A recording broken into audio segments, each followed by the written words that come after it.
For SAFE to be effective in changing adolescent behavior, we knew our users would need to be able to identify with the characters we created. Our adolescent advisory group told us that it was important to them to have a variety of body types and skin tones to choose from. When presented with designs, the adolescents chose characters that looked realistic, not cartoonish, and who looked similar to their own ages. They also appreciated the variety of styles in our final character profiles, and said they could identify with at least one of the character options. Because research has shown that character customization is important for users to identify with their virtual avatars, we may provide additional options for customization in Phase 2. So let's get started.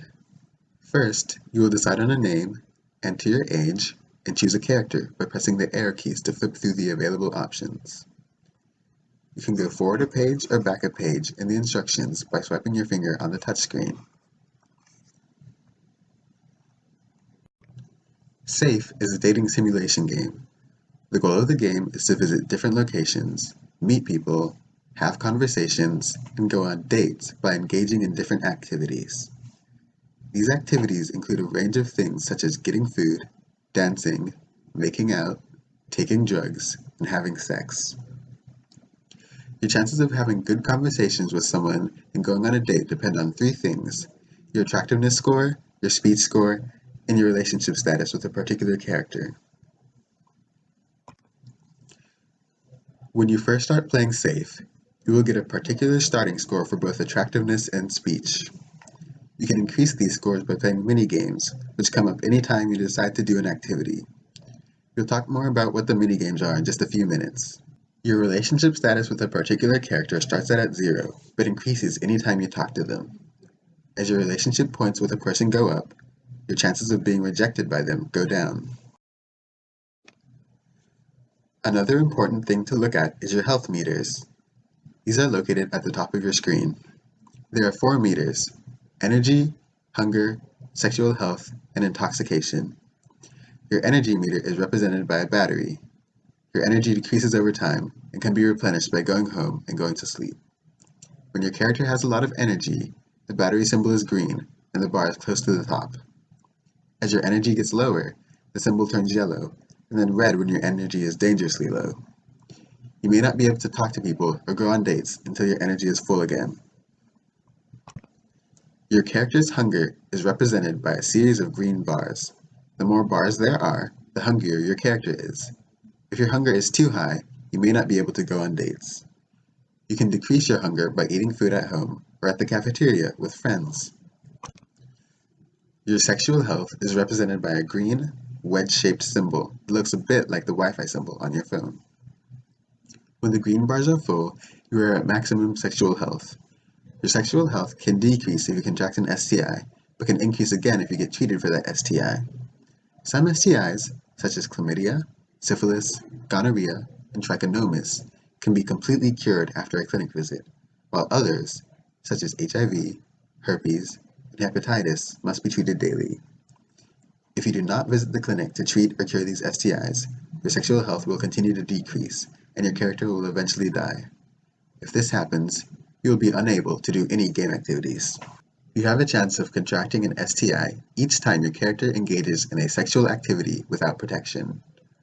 To determine whether or not you have contracted an STI, you'll spin a wheel. The sections of the wheel correspond to the relative risk of contracting a particular STI. When you contract an STI, it will appear in the bar on the top of your screen. Just like in real life, your character may have multiple STIs at once, and may even get an STI again that they already have. When this happens, the health effects are even worse. The last health meter to watch out for is the intoxication meter, which is a series of ascending, vertical bars in the far right corner of your screen. Your intoxication level starts at 0, but can increase if your character drinks or takes drugs. A high intoxication level can lead to impaired judgment and an increased risk of contracting an STI. Your character's intoxication level can be reduced by going home and going to sleep.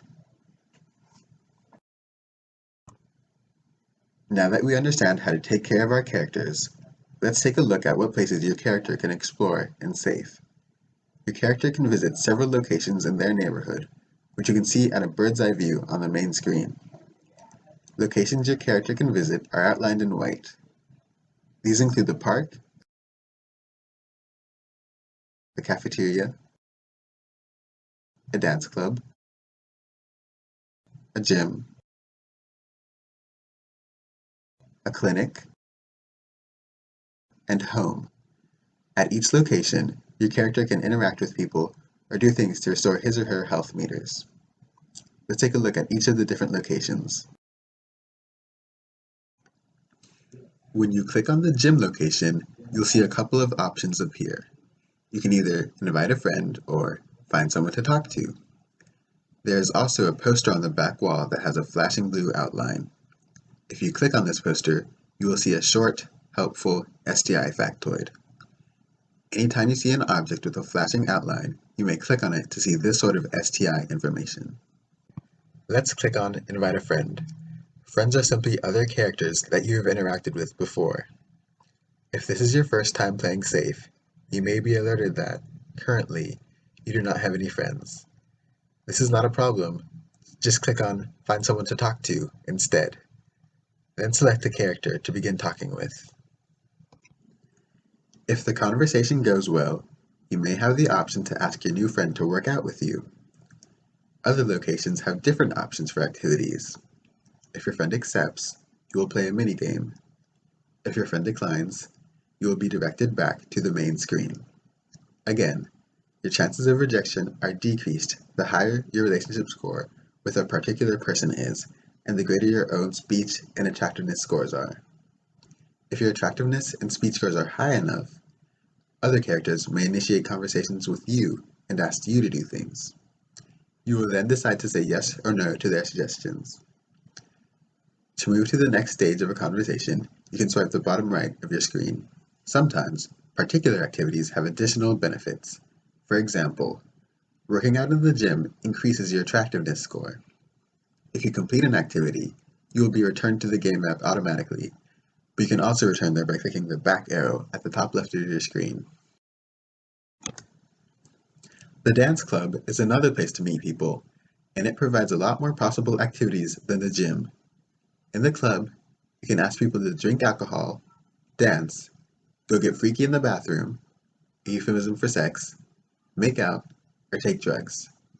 All activities will trigger a random minigame. Taking drugs or drinking alcohol will also increase your intoxication levels. If you and your partner decide to get freaky in the bathroom, you will be asked whether or not you plan to use a condom. If you select no, you will have a chance of acquiring an STI. After playing the minigame, you will spin the STI wheel. If you select yes, indicating that you will use a condom for protected sex, you will not be asked to spin the wheel. For either option, you will be given additional STI information.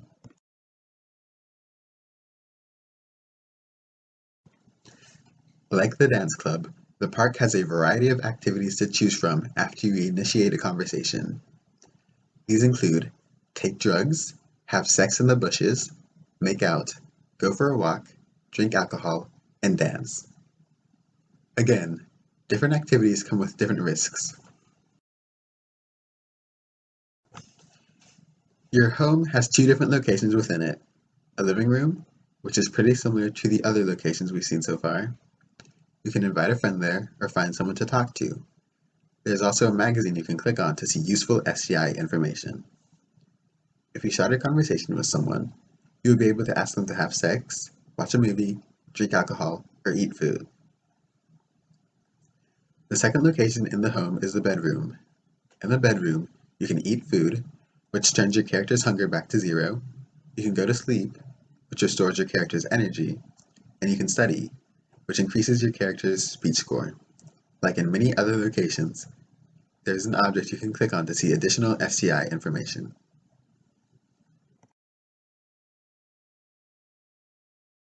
The cafeteria is another place you can go to meet people. Once you start a conversation, you have many of the same activity options that you have in other locations, including get something to eat with a friend, which eliminates your character's hunger. The clinic is where your character can go to get tested and treated for STIs, and where you, the user, can get information about STI testing and treatment options near you. Visiting the clinic and getting treated for an STI restores your character's sexual health.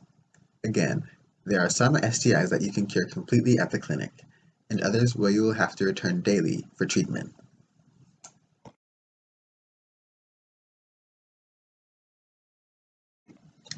Anytime your character does something with a friend, which could be working out, eating, dancing, making out, having sex, or another activity, you will play a minigame. The minigames are designed both to keep safe fun and engaging, and also to illustrate the risks involved with particular activities. Scoring highly on the minigames also increases your character's speech and attractiveness scores.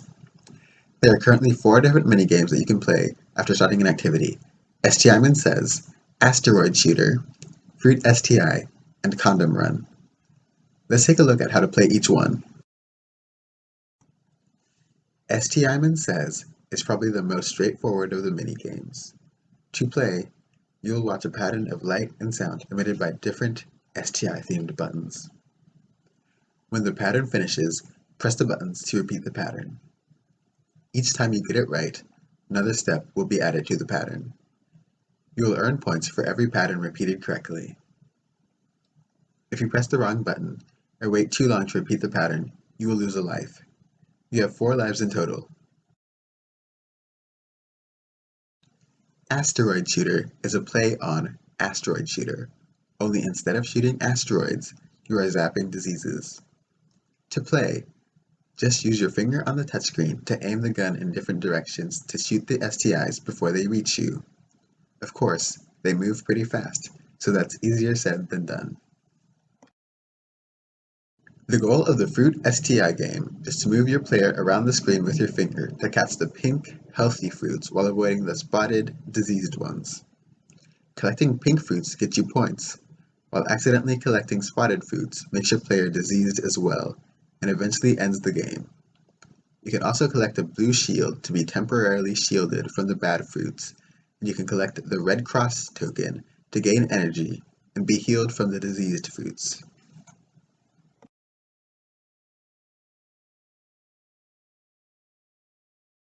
Last but not least, we have the Condom Run. To play this game, you will tap on the bottom right and left corners of the screen to steer the condom mobile away from the obstacles until you reach the gas station. You can also pick up circular power-ups along the way. The gold star will make you invincible to obstacles, while the blue sphere will make the condomobile shrink, so it's easier to avoid being hit. Watch out for the red spheres though, those make you grow, and makes it really hard to avoid the obstacles. Get hit by too many, and the game will be over. How far can you get?